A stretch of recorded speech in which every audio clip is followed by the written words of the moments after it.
Olá, pessoal, tudo bem com vocês? Meu nome é Luiz Felipe, né? A maioria de vocês me conhece. A gente está, esse exame da OAB, a gente está nessa reta final, né? E aí a coordenação de curso idealizou esse momento, né? A missão OAB, para trabalhar com vocês as principais dicas, né? Os principais institutos, né? Do que a gente entende, né? Que serão cobrados nesse 33º exame, né? Nessa primeira fase, tá?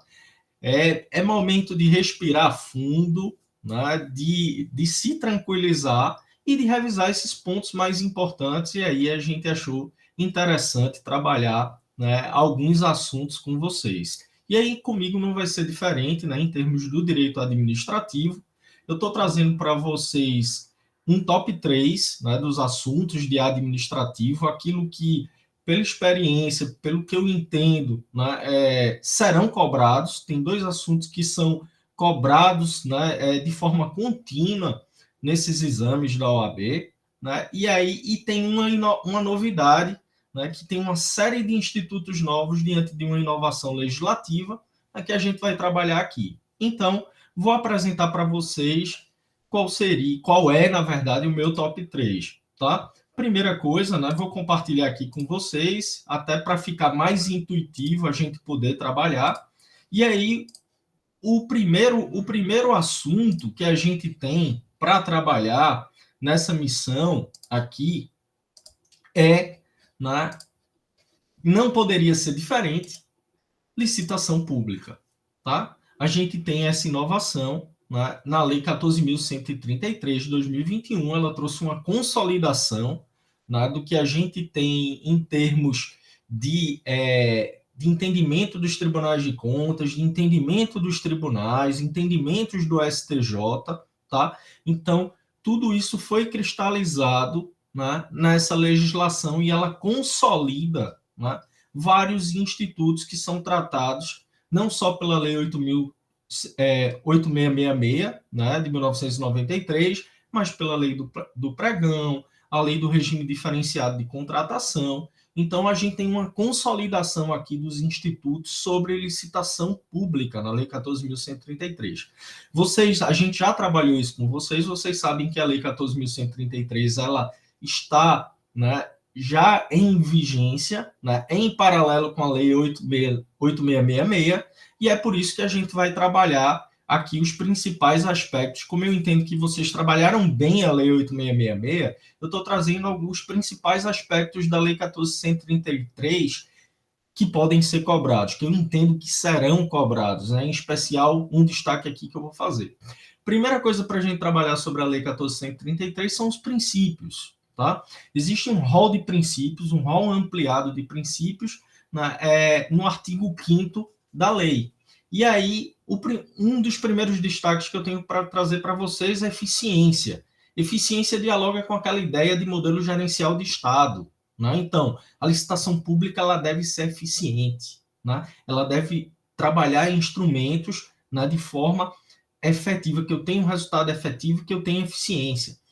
E aí, além da eficiência, eu tenho um planejamento. O planejamento também trabalha uma dinâmica aí da teoria do órgão, que a gente trabalhou quando trabalhou a estrutura administrativa, né? Na estrutura administrativa, a gente tem, né, os órgãos independentes, órgãos autônomos, e aí o planejamento ele é fundamental na licitação pública, tá? E aí o planejamento, inclusive, é um princípio que foi trabalhado no Decreto-Lei 200 de 1967, né? Planejamento, coordenação, descentralização, delegação, controle, né? Que dialoga com essa lógica do modelo gerencial de Estado. Um outro princípio é a transparência, né? Hoje a gente tem um princípio da publicidade encorpado em termos de transparência, né?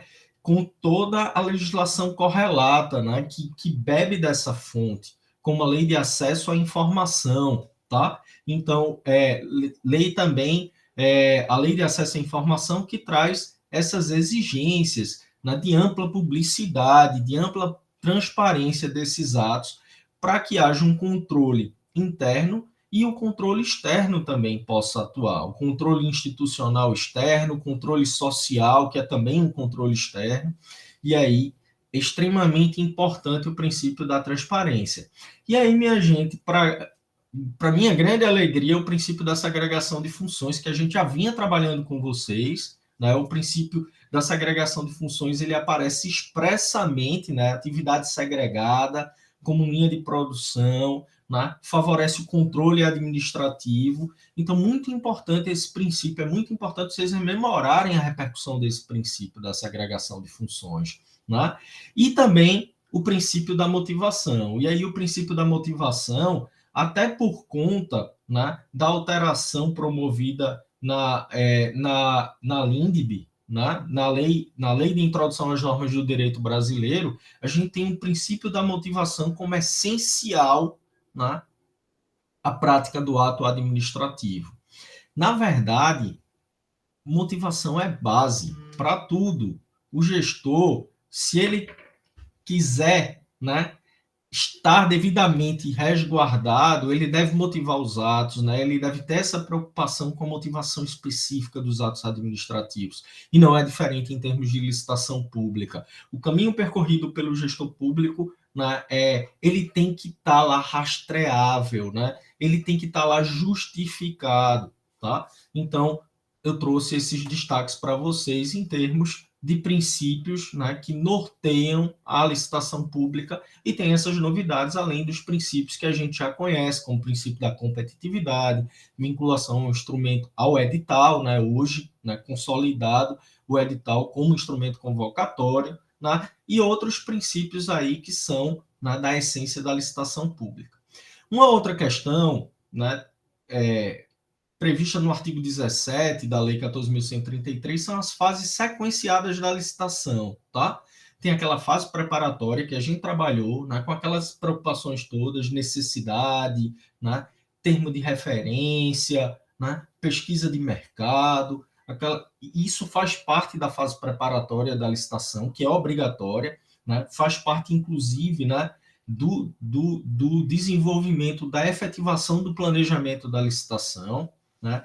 A gente tem a fase de divulgação do edital, né, à luz do princípio da transparência, da ampla publicidade. Um terceiro momento, que, quando cabível, né, principalmente no pregão, né, a apresentação de propostas e lances, né, que é típico do pregão, da modalidade pregão. E aí, uma novidade fundamental, a inversão de fases. Eu vou ter aqui, à luz da Lei 14.133, o julgamento antes, né, da habilitação. Então, o julgamento vem antes da apresentação, né, dos documentos, da documentação referente à habilitação, né, do licitante. Tá? Então, essa inversão, né, ela passou agora, o que era a regra do pregão passou a ser a regra da licitação pública, tá? Além disso, a fase recursal, né, à luz do devido processo legal também, né, eu tenho a fase recursal e eu tenho um fechamento com a fase de homologação. E aí, a homologação, ela, né, torna, né, traz a aderência daquele objeto licitado ao licitante vencedor, né? E a gente já trabalhou essa dinâmica também ao falar de licitação pública, quando a gente trabalhou aquele quadro geral de licitação pública, tá? Que deve estar, né, muito presente para vocês, tá? Uma outra coisa, o artigo 28, as modalidades de licitação, né? A gente tem como modalidades pela Lei 14.133, o pregão, a concorrência, o concurso, o leilão, e aí, né, uma novidade, o diálogo competitivo, está lá previsto e especificado no artigo 32. Só destacando para vocês que aí a gente não tem mais, né, as figuras do convite e da tomada de preços. Mas, pessoal, pregão a gente entende o que é, concorrência também a gente sabe, né, da repercussão da concorrência. Concurso também a gente diferenciou daquele concurso público, né, não tem nada a ver, né, é um concurso para trabalho técnico, artístico e intelectual, tá? O leilão a gente trabalhou as repercussões do leilão, mas aí o que é o diálogo competitivo? E aí eu queria trabalhar com vocês aqui a previsão na própria legislação sobre diálogo competitivo, tá?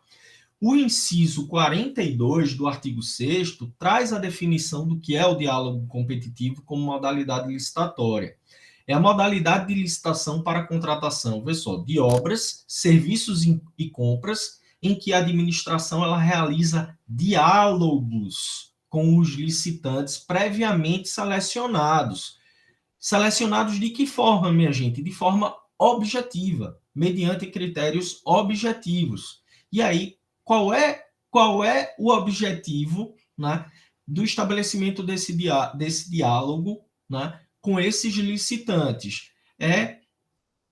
O objetivo é desenvolver uma ou mais alternativas, né, que sejam capazes de atender às necessidades da administração pública. Então, eu dialogo com os licitantes, eu, a administração pública, né, e a partir desse diálogo eu vou produzir uma alternativa que seja viável, né, para mim enquanto administração, tá? E aí, né, os licitantes, eles, ao final desse diálogo competitivo, eles apresentam uma proposta final, tá?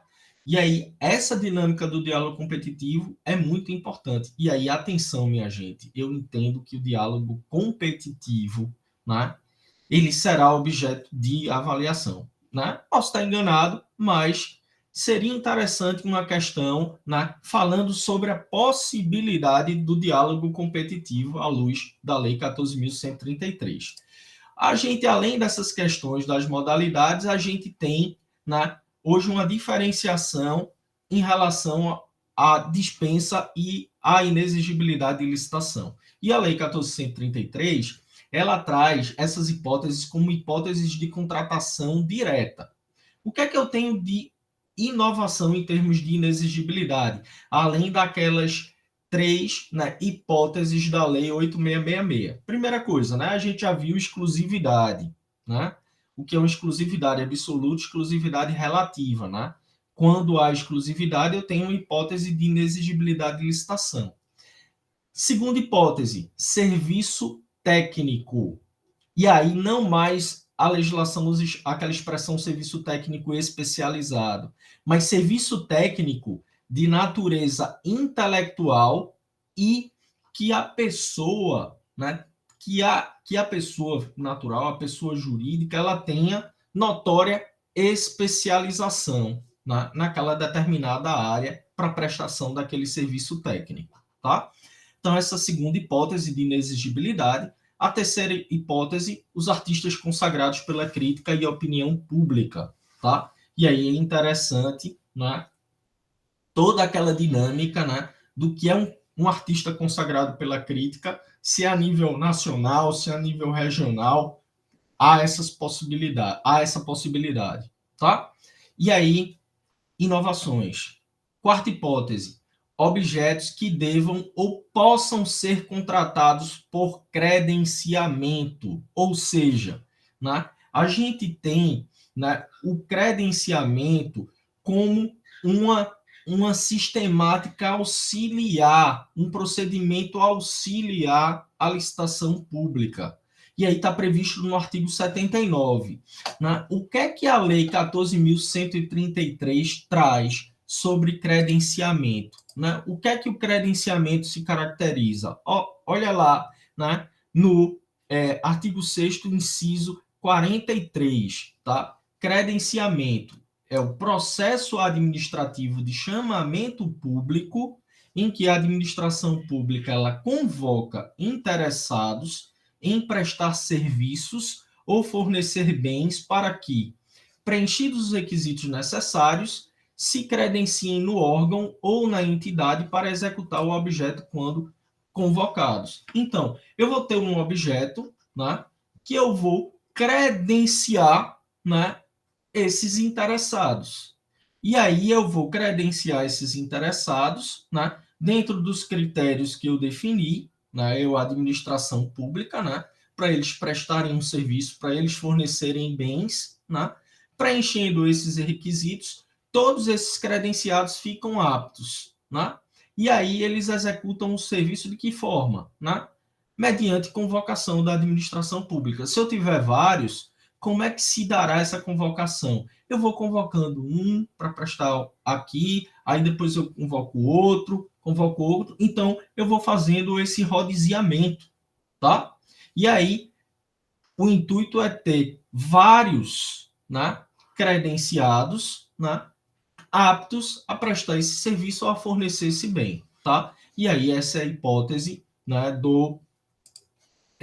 em termos da inexigibilidade aqui, né, a quarta hipótese de inexigibilidade que a lei trouxe. Né? E a quinta hipótese, que a gente já tecia algumas críticas, né, na Lei 8666, que tratava como hipótese de dispensa, agora foi corretamente trazida para uma hipótese de inexigibilidade, que é a aquisição e locação de imóvel, né? Desde que esse imóvel ele tenha, né, se tenha, né, uma justificativa em termos de suas características, né, das instalações e de localização. Então, havendo essa necessidade, comprovando essas características de instalações deste imóvel, né, e a localização também, é possível, né, a aplicação da inexigibilidade como exceção à regra da licitação pública. Tá?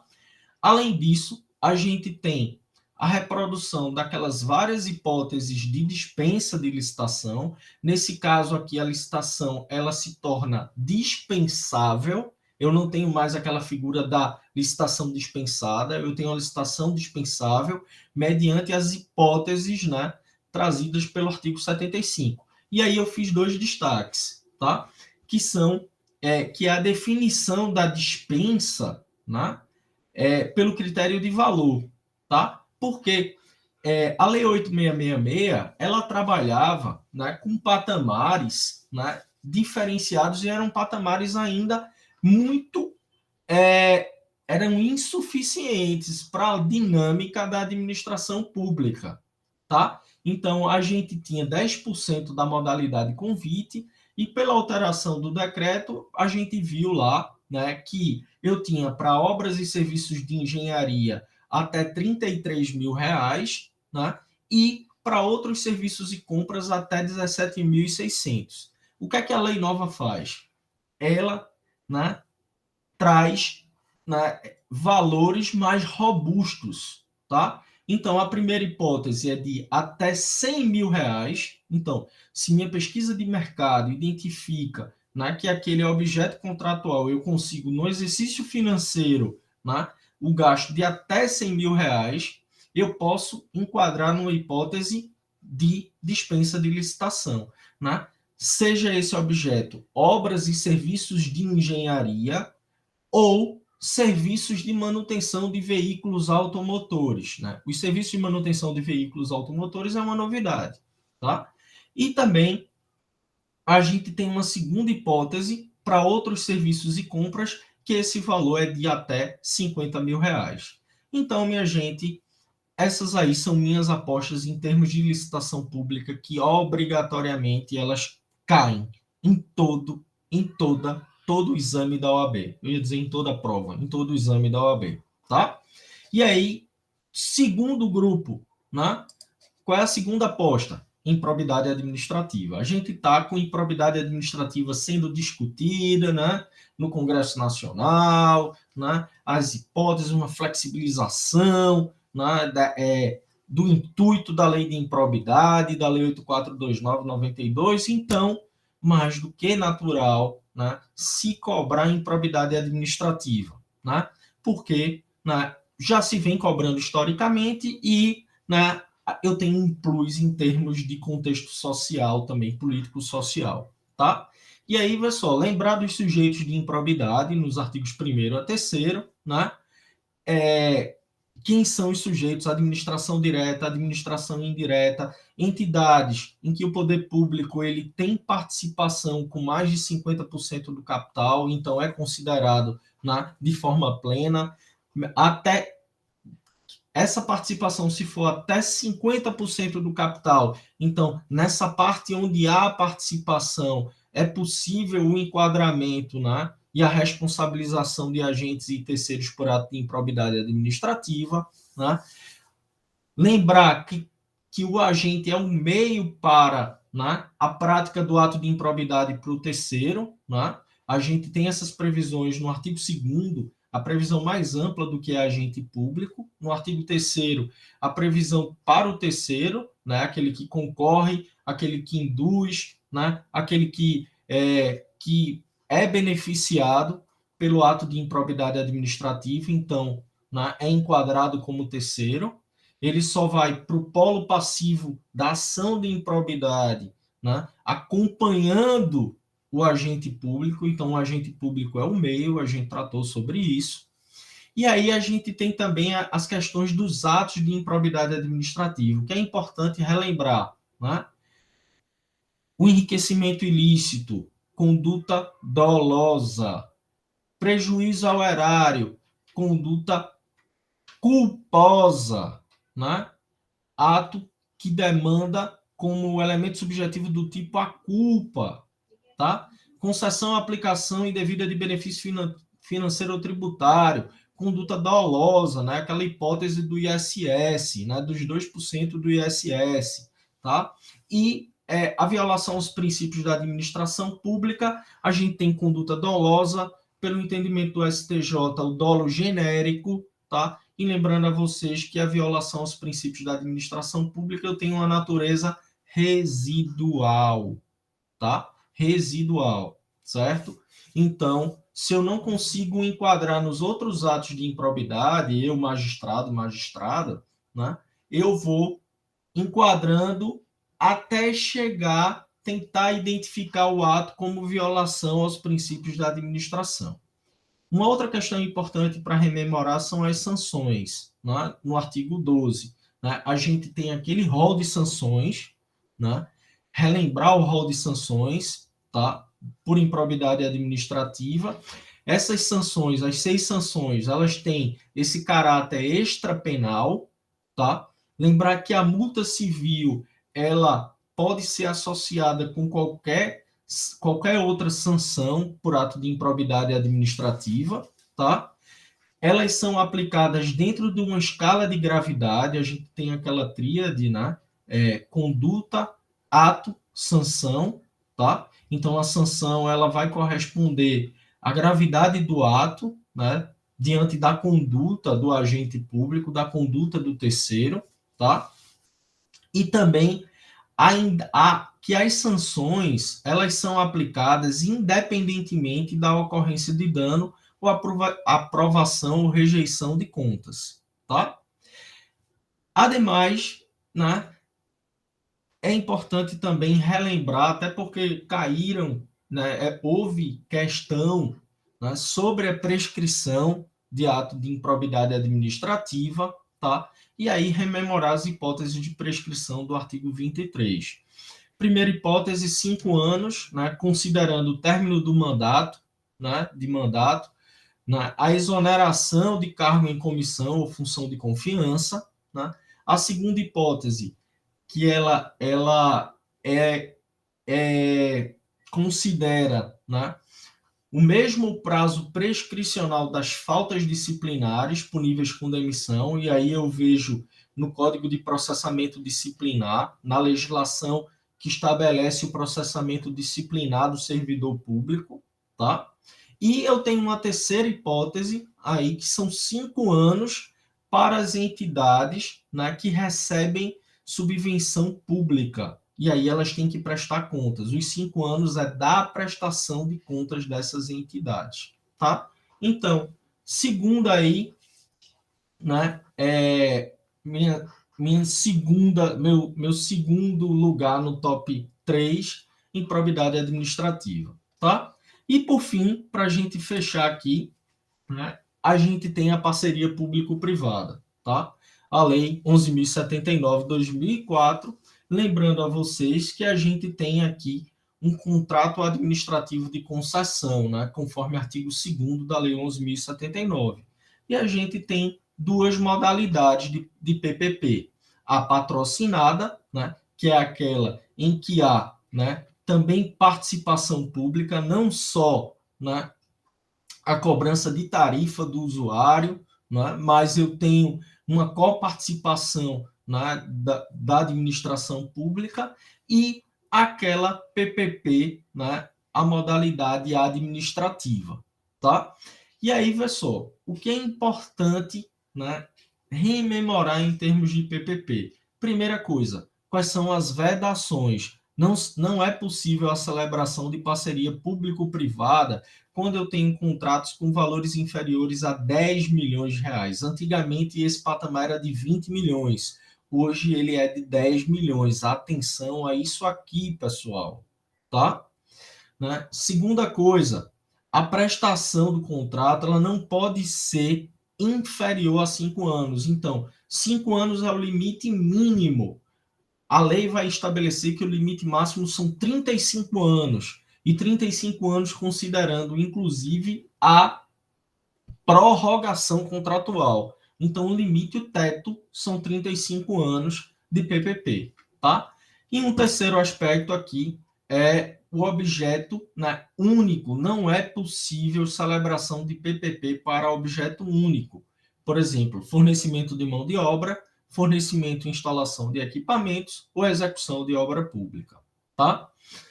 Outro aspecto interessante para se trabalhar é a contraprestação da administração pública, tá? No artigo 6º. A contraprestação, isso já caiu também recentemente, né? Nesses últimos 3 exames, caiu sobre PPP, né? E aí se falou sobre a contraprestação da administração. Como é que pode se dar a contraprestação? Através de ordem bancária, de cessão de créditos não tributários, de outorga de direitos em face da administração pública, e aí, vê só, outorga de direitos de bens públicos dominicais. Vocês lembram que são bens públicos dominicais, né? São aqueles bens, né, que estão no patrimônio da administração pública, mas não têm destinação. Né? Eles não foram afetados, destinados para o interesse público, né, efetivamente. E também outros meios admitidos em lei são possíveis como contraprestação, né, no contrato, né, de parceria público-privada. Tá? Um outro aspecto relevantíssimo que está lá no artigo 6º, parágrafo 1º, é que a remuneração, né, do parceiro privado, ela pode ser variável, né, com vinculação ao seu desempenho, de acordo com as metas e os padrões de qualidade e disponibilidade definidos no contrato. Então, eu posso ter uma remuneração variável de acordo com o desempenho, né, desse parceiro privado. Isso aí é extremamente interessante, isso dialoga com o controle administrativo, tá? E um outro aspecto, para fechar aqui o top 3, né, nesse caso da PPP, é a necessidade de licitação prévia, de acordo com o artigo 10 da Lei 11.079, né? E aí a gente tem as figuras da concorrência e também, por inclusão da Lei 14.133, do diálogo competitivo. Então, eu posso, né, utilizar a modalidade diálogo competitivo, a modalidade licitatória diálogo competitivo, para a definição de uma parceria público-privada. Tá, pessoal? E aí, muito cuidado, eu estou com essa pulguinha atrás da orelha, algo está me dizendo que vai cair alguma coisa sobre diálogo competitivo. Muita atenção, deem uma olhadinha, né? Revejam esse vídeo, tá? A gente tem algumas informações importantes e que tem caído nos últimos exames, pelo menos os exames de 2019 para cá, a gente tem em todos, né, questões envolvendo licitação, questões envolvendo improbidade e questões, né, de forma sazonal aqui, envolvendo parceria público-privada. E aí, envolvendo concessão também, né? Então, acho importante a gente rememorar esses aspectos. Tá bom, minha gente? Um excelente exame para vocês. Confiem em vocês, confiem na bagagem que vocês têm, tá? Relembrem, assim, os nossos puxões de orelha, né? Os nossos destaques, às vezes que a gente repete as informações, tá? Porque eu tenho certeza, né, que essa preocupação nossa, né, ela vai aparecer nesse momento, né, de exame, tá bom? Minha gente, fiquem com Deus, excelente prova, a gente vai estar lá com a estrutura montada no domingo, né, para dar aquele suporte, passar aquela palavra de apoio para vocês nessa reta final. Um abraço, minha gente, até lá.